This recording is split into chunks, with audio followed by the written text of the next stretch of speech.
First attempt is the best அட்டெம்ப்ட்னு சொல்கிறாங்க. ஒரே அட்டெம்ப்ட்லாம் நான் பாஸ் பண்ணிடணுங்க, ஐயோ அதுக்கப்புறம் எனக்கு டைமே இல்லை அப்படின்னு நினைக்கிறோம். கரெக்ட்? அப்போ எப்படி நம்ம ஒரே அட்டெம்ப்டில் பாஸ் பண்ணணும்? Come to the video, will see strategies to clear your exam in first attempt. என்ன பண்ணுனா நம்ம ஃபர்ஸ்ட் அட்டெம்ப்ட்லேயே கண்டிப்பாக நம்ம பாஸ் பண்ண முடியும் அப்படின்னா கன்சிஸ்டண்ட்டாக இருக்கணும். நம்ம எல்லா பக்கம் சொல்கிறேன் எப்போவுமே, கன்சிஸ்டன்சி, ஹார்ட் ஒர்க், ப்ராக்டிஸ்,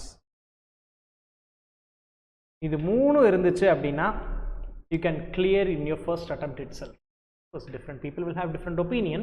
நம்மளை பொறுத்தளவுக்கு இந்த மூணே விஷயம் தான். அது என்ன சார்? கன்சிஸ்டன்சி, விடாமுயற்சி, தொடர்ந்து பண்ணிக்கிட்டே இருக்கணும். தொடர்ந்து you have to do the hard work, sometimes smart work. Third one is practice.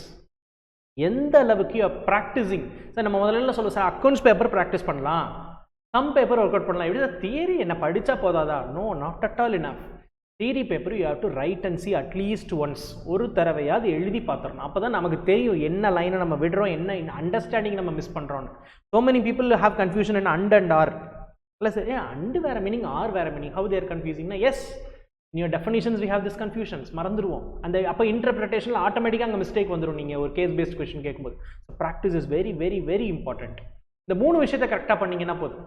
தொடர்ந்து பண்ணணும். 2 நாள் பண்ணுவேன், 4 நாள் ரெஸ்ட் எடுப்பேன், 3 நாள் பண்ணுவேன், 3 நாள் ரெஸ்ட் எடுப்பேன், 5 நாள் பண்ணுவேன், 2 days is my day. Yes, every day is your day. அதுதான் முக்கியம். எல்லா நாளும் உங்களோட நாள் நினச்சிங்கன்னா தான் வில் பி சக்ஸஸ்ஃபுல்.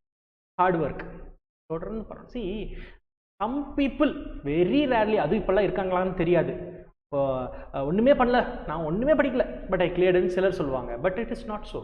கண்டிப்பாக ஒர்க் பண்ணுறவங்களுக்கான success someday or the other will get. ப்ராக்டிஸும் பண்ணிக்கிட்டே இருக்கணும். இப்போ 4 பேப்பர் இருக்குது, ஜூரிஸ்ப்ரூடன்ஸு சொல்கிறாங்க, செட்டிங் அப் சொல்கிறாங்க, கம்பெனிலாம் சொல்கிறாங்க, சிஎஃப்எம் சொல்கிறாங்க. இதெல்லாம் எப்படி ஒன்று படிக்கிறது? 4 பேப்பரையும் ஒரே அட்டெம்ப்ட்லாம் நான் எப்படி சார் படிக்கிறது? எனக்கு ஒன்று நல்லா வரும், ஒன்று நல்லா வராது. Nothing like that. எல்லாமே வரும். பட் வி ஆர் லிட்டில் ஹெட்னு வச்சுக்கோங்க. அதை முதல்ல மைண்ட் செட்டை மாற்றணும். எனக்கு ஜூரிஸ்ப்ரூடன்ஸ் வராது, கம்பெனியில் I am always good, fine, you are aware of it, right? அதுக்காக வராதுன்னு நினைக்க வேண்டாம், ஐ எம் லிட்டில் பிலோ அப்படின்னு நினச்சிக்கோங்க. இப்போ அது நம்ம எப்படி ஒர்க் அவுட் பண்ணுங்கிறது பிளான் பண்ணணும். கம்பெனிலாம் நல்லா வருது, அப்போ கம்பெனிலாம் நல்லா வருதுன்னா யூ ஷுட் கெட் அட்லீஸ்ட் 80. அதுதான் விஷயம். நல்லா வரும்னா 60 வாங்கிட்டு 50 வாங்கிட்டு நல்லா வரும்னு சொல்லவே கூடாது. It should get at least 80. அப்போ அந்த பிளான்லேயே இருக்கணும்.